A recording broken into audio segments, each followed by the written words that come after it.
Peindre à partir de photos peut présenter des pièges et des difficultés. Dans la vidéo d'aujourd'hui, je vous montre comment je procède.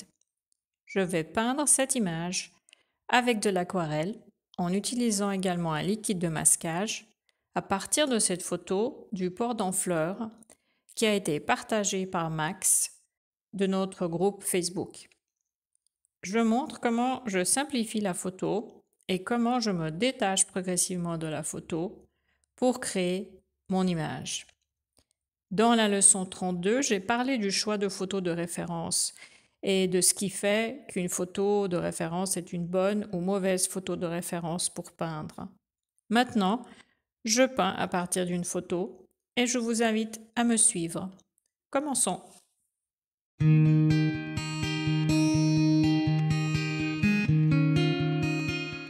Pour vous aider à peindre à partir de photos, j'ai créé un guide pratique. Dans ce document de 10 pages, j'explique pourquoi c'est une bonne idée de peindre à partir de photos de référence. Je parle des différences principales entre l'appareil photo et l'œil humain, ainsi que des différences entre l'art de la photographie et la peinture. Ensuite, je détaille les différentes étapes à suivre pour peindre votre tableau. Je vous invite à commander ce guide de 10 pages dans ma boutique Etsy, lien en descriptif de vidéo. Après paiement, vous aurez immédiatement accès à votre fichier PDF. La première chose que je fais avec ma photo de référence, c'est de modifier la dimension. Je sais que ma feuille fait 26,5 sur 17,5 cm et c'est la valeur que je rentre dans Photoshop. Donc vous voyez, ma photo est un petit peu plus allongée qu'avant et avec mes lignes de tiers, je peux maintenant regarder la composition et décider ce que je veux en faire. Et c'est pas mal parce que en fait j'ai une structure un tiers, un tiers, un tiers, un tiers pour l'eau, un tiers pour le ciel et un tiers pour ces immeubles, cette rangée de maisons. Et maintenant, ce qui est intéressant, c'est que ce voilier-là, qui sera le sujet principal de cette image, est déjà placé sur l'intersection. Ces éléments en avant-plan, ces bâtons en avant-plan, je ne vais pas les dessiner parce qu'ils n'ajoutent rien de mon point de vue à la valeur de cette image. Maintenant, vous voyez ma feuille est fixée et déjà divisée en tiers et je vais maintenant procéder en regardant mon image de référence et tracer simplement de façon assez grossière les lignes principales de cette image, la structure principale. Cette vidéo-là a été accélérée 2 fois. Donc, si ça a l'air un peu vite, c'est parce que c'est accéléré.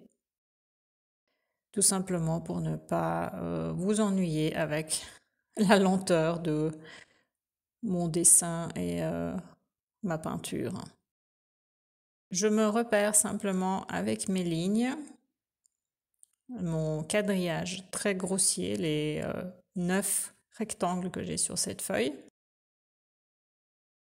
Ça suffit amplement pour placer les éléments principaux.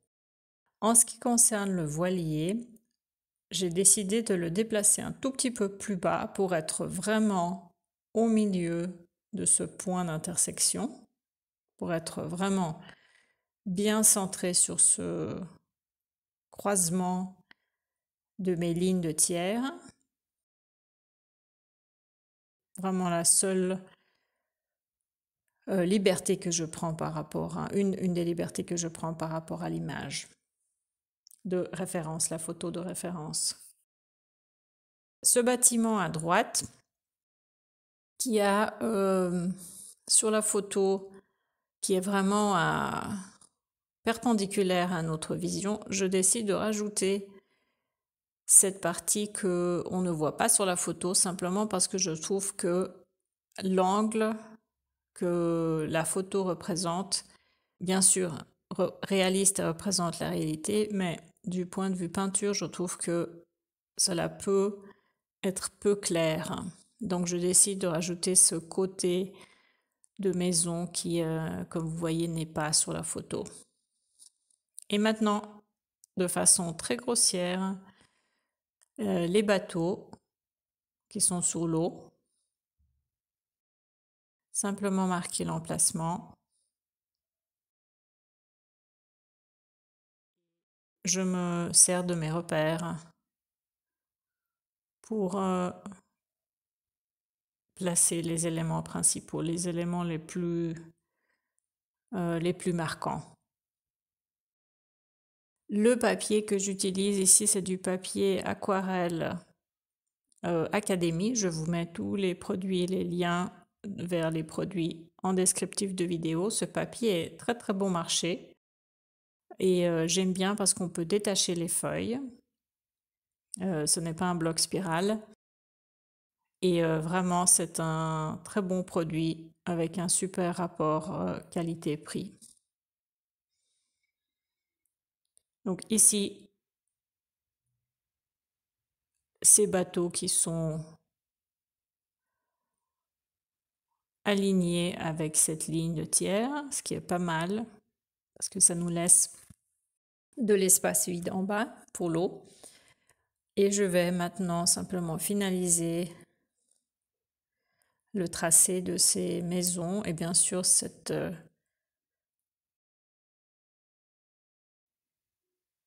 structure qui est très très typique, qui va rendre cette photo reconnaissable.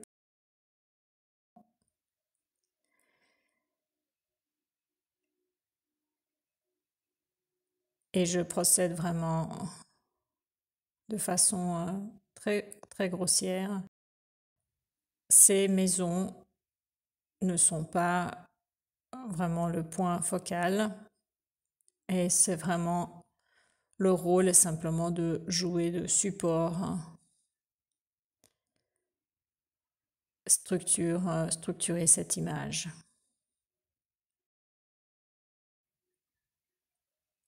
Et j'utilise un crayon assez mou qui est facile à effacer et ma gomme malléable, ma gomme mie de pain qui permet également d'effacer très facilement. Les fenêtres, je me casse pas trop la tête avec les fenêtres. Vraiment juste marquer l'emplacement pour ne pas oublier et ne pas colorer tout avec ma peinture. Donc simplement marquer quelques endroits.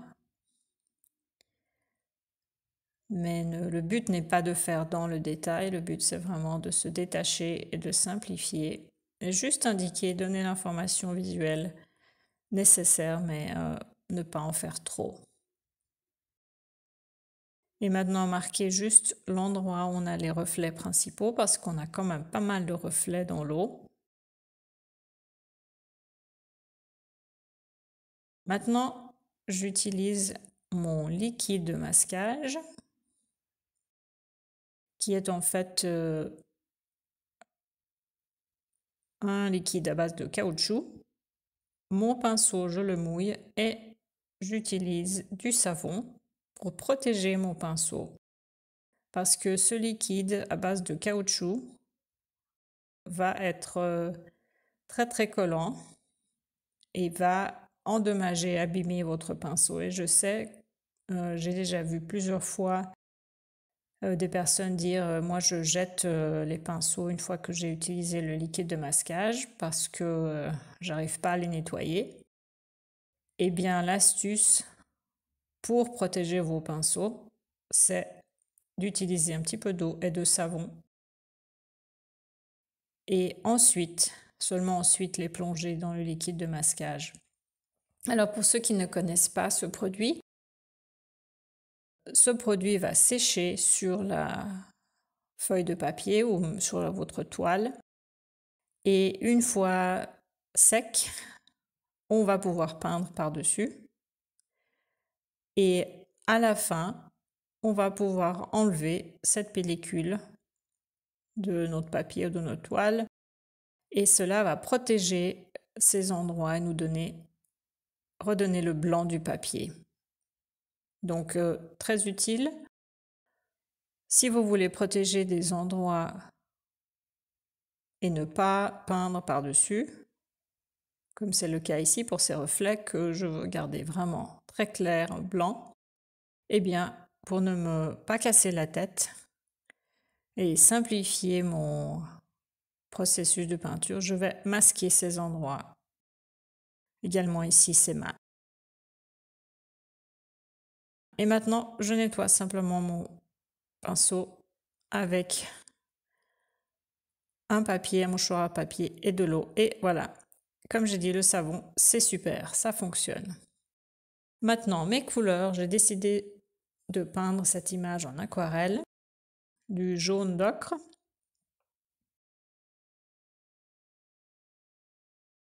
du brun Vandyck, vert olive,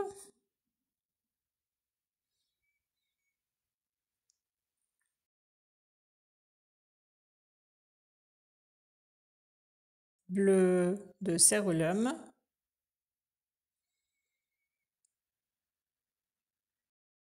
et là j'ai deux bleus qui sont après assez proches, bleu outre-mer et bleu de Prusse, mais je décide de prendre la version la plus foncée qui est le bleu de Prusse. Rouge permanent clair,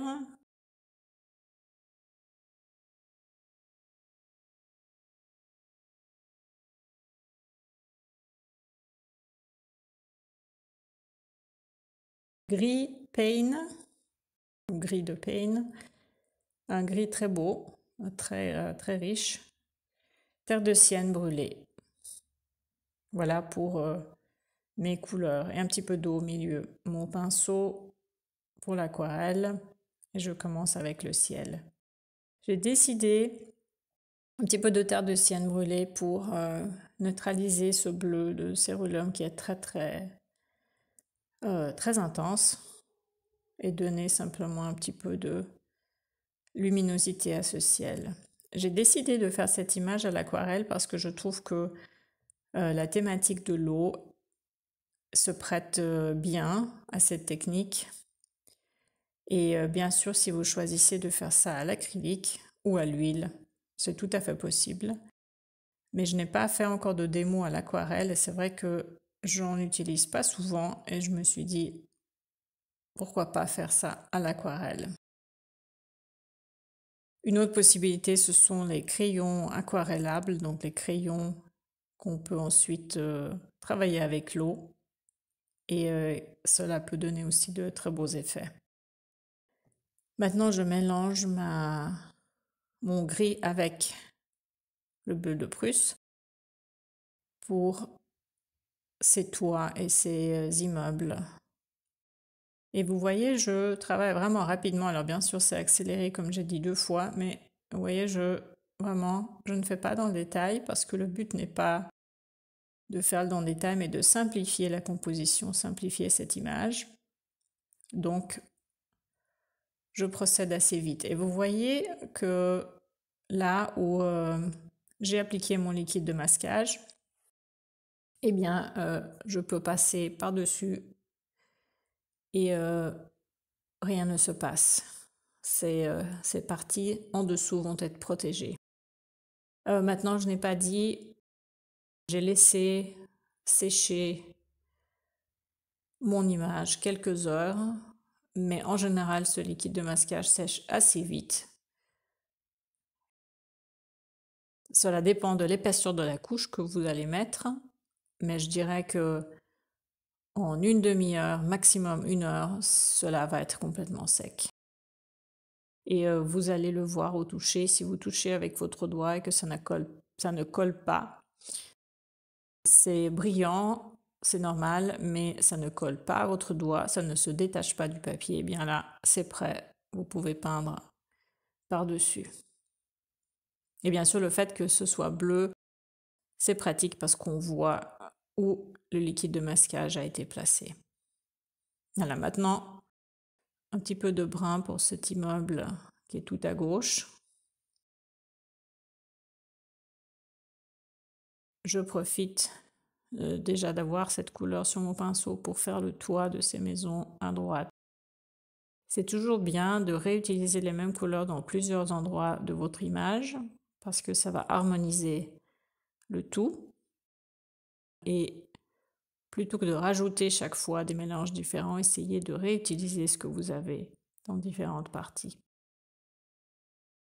Alors le thème de cette leçon, c'est de simplifier l'image qu'on peint à partir d'une photo de référence. Et vous voyez que, en ce qui me concerne, ma simplification, eh bien, elle est d'enlever les éléments en avant-plan, ces bateaux qui sont sur la photo, mais qui, à mon avis, n'apportent rien d'esthétique, n'ajoutent rien de spécial à la composition. Donc, j'ai décidé d'enlever ces bateaux en avant-plan. L'autre modification que je fais, c'est de déplacer mon sujet principal, et j'ai choisi que mon sujet principal sera ce voilier.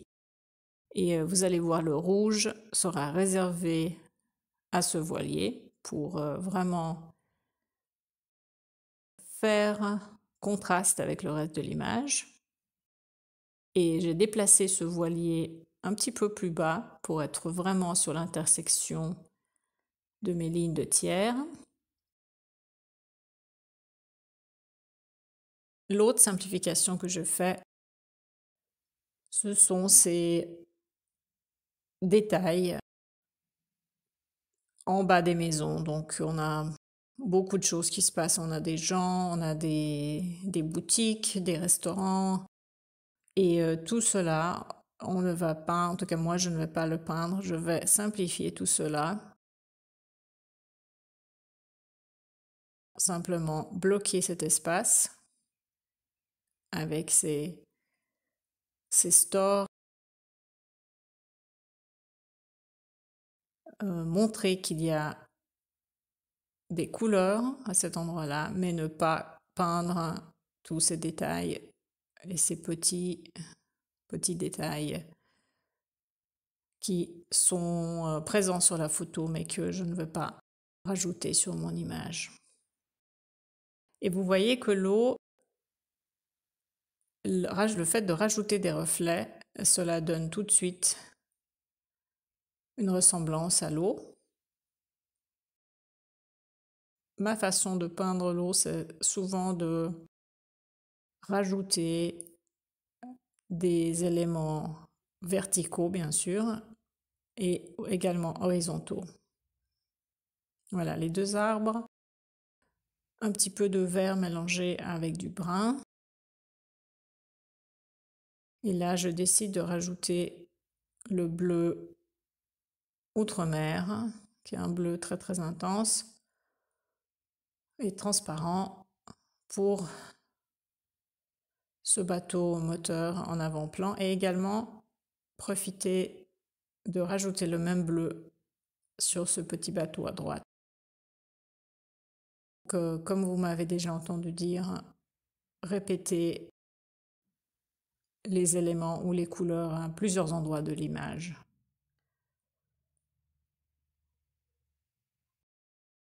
Mon pinceau, j'ai tendance à utiliser des pinceaux qui sont vraiment très larges par rapport à la taille de l'image. Mais vous voyez que ce pinceau, en fait, il a une pointe très très fine, donc ça me permet, si j'ai besoin, de faire vraiment des détails très fins.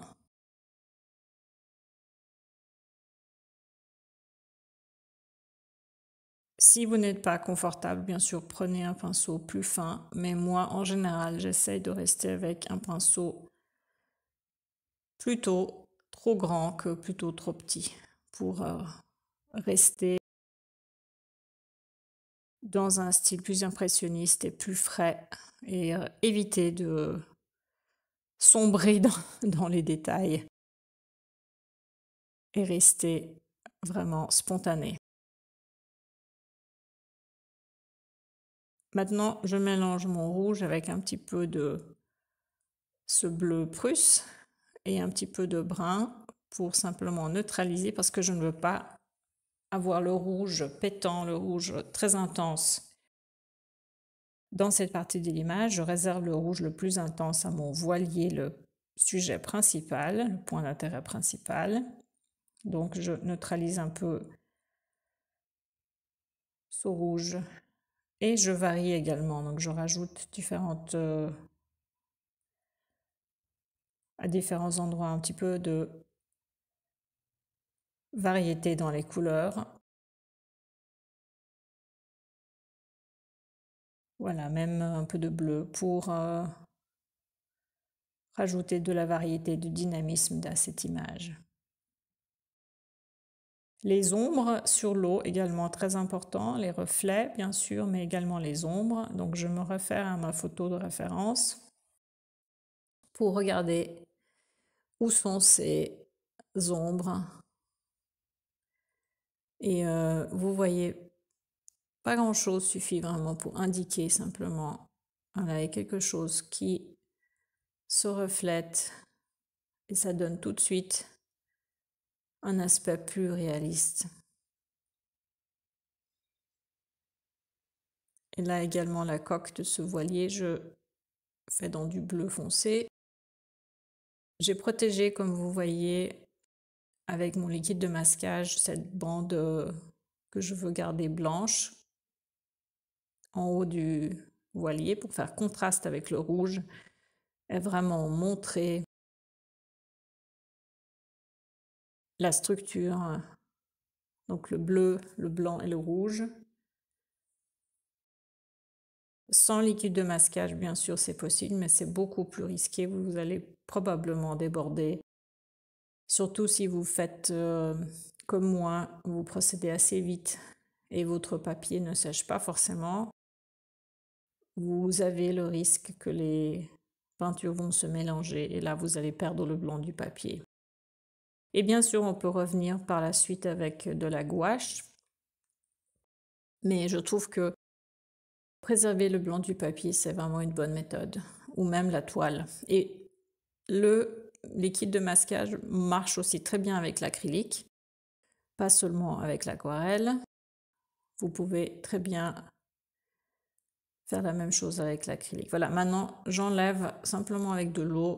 Et ça, c'est l'avantage de l'aquarelle, c'est qu'on peut toujours, quasiment toujours, enlever ce qui a débordé, ce qui n'est pas le cas avec l'acrylique. Donc j'enlève un peu ce qui avait débordé. Et maintenant, je m'attaque à ce rouge, voilier rouge.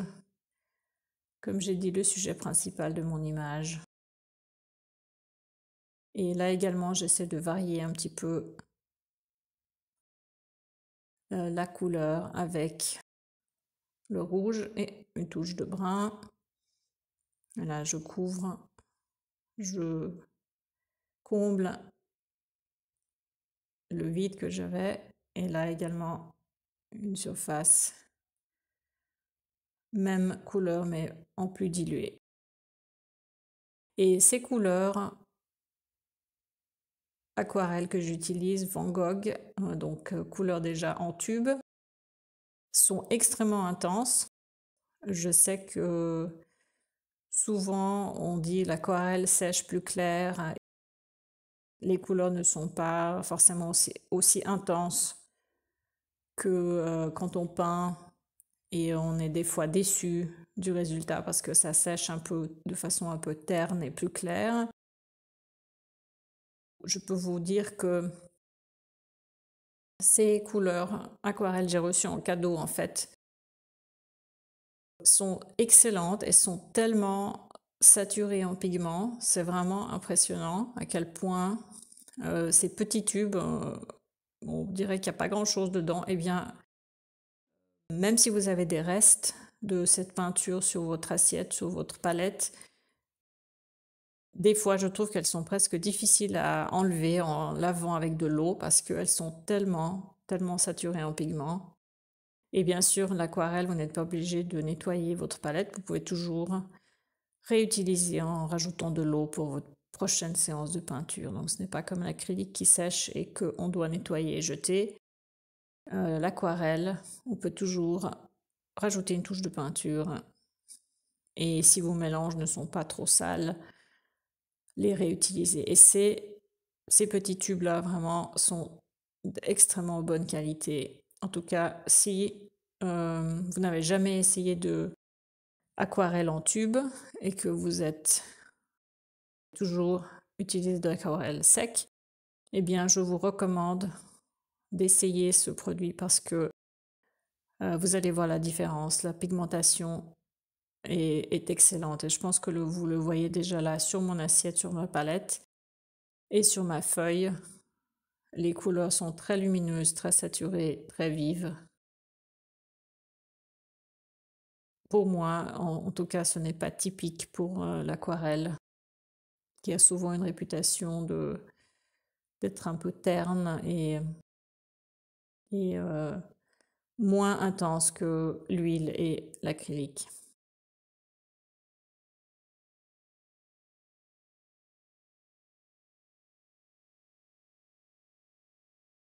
Elle a quelques détails pour ses mâts. Et j'aurais pu prendre un pinceau plus fin, mais je suis paresseuse et je reste avec mon pinceau épais. Maintenant, je me réfère à la photo de référence et il y a quelques mâts qui sont un peu plus foncés. Et donc, bien sûr, les reflets dans l'eau également. Et quand on fait quelque chose dans l'air, il faut réfléchir à l'implication pour l'eau, pour les reflets. Et j'aime bien repasser sur ma surface eau et, comme j'ai dit, rajouter aussi des lignes après les lignes verticales et les lignes horizontales. Rajouter un peu de dynamisme à l'eau. Et vous voyez également cette ombre de ce voilier rouge où je n'ai pas repris le rouge, j'ai repris cette ombre avec du brun pour neutraliser le reflet dans l'eau. Maintenant, je masque un tout petit peu ce blanc des fenêtres que je trouve un peu trop dominant, un peu trop distrayant.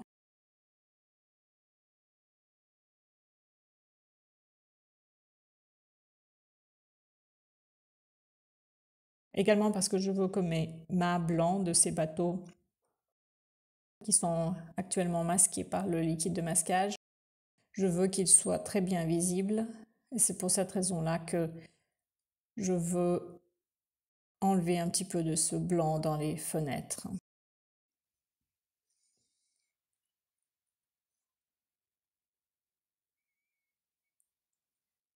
Voilà, et je pense que mon image est presque finie. Je fais juste quelques touches et retouches.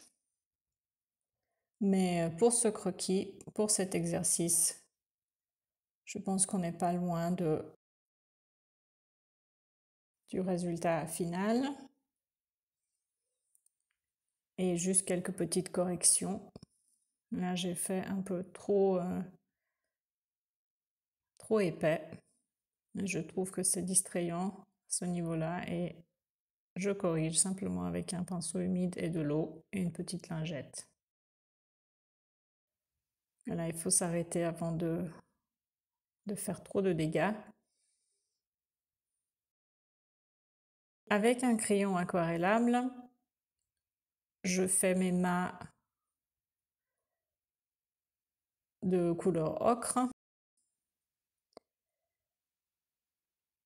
Je les rajoute à ce moment-là et simplement un petit peu d'eau pour marquer l'emplacement de ces mâts que je trouve simplement plus simple de le faire avec un crayon que le pinceau. Et maintenant, simplement avec mon doigt, j'efface le liquide de masquage. Bien sûr, il faut attendre que le papier soit bien sec parce que sinon ça va déchirer. Simplement en frottant, on sent très bien où le liquide de masquage a été appliqué. Et maintenant, je veux juste harmoniser, rajouter quelques reflets parce que c'est vraiment très très blanc, ce blanc du papier. Alors bien sûr, c'est ce que je voulais, mais je ne veux pas le laisser partout. Je veux rajouter quelques éléments, quelques touches pour montrer qu'il y a des ombres et ne pas laisser simplement ces mâts de voilier. Seulement, voilà, simplement adoucir quelques contours et préciser quelques contours. Là, j'ai perdu un peu la forme de ce voilier, les reflets. Et toujours utiliser ce qu'on a sous le pinceau à plusieurs endroits de l'image. Voilà, donc quelques touches pour montrer partie éclairée, partie à l'ombre. Et je pense que maintenant, on peut enlever le ruban avec mon sèche-cheveux pour ne pas déchirer le papier. Ça, c'est toujours pénible. J'ai toujours envie d'avoir 3 ou 4 bras quand je fais ça, mais je vais y arriver. Et voici le résultat. J'espère que ça vous a plu, j'espère que ça vous a inspiré peindre cette image et postez vos croquis, vos esquisses sur Facebook, dans notre groupe Facebook. J'ai toujours hâte de voir vos images, vos peintures. Et je suis assez contente de cet effet de liquide de masquage. J'espère que ça vous a plu. J'espère que vous allez également essayer cette technique. Et mon sujet principal, ce voilier rouge, voilà, j'ai pris la liberté de changer de couleur. Et voici mon image terminée. Merci à tous, à bientôt. Si ce contenu vous a plu, merci de laisser vos likes, de vous souscrire à ma chaîne et de cliquer la clochette de notification de nouveaux contenus.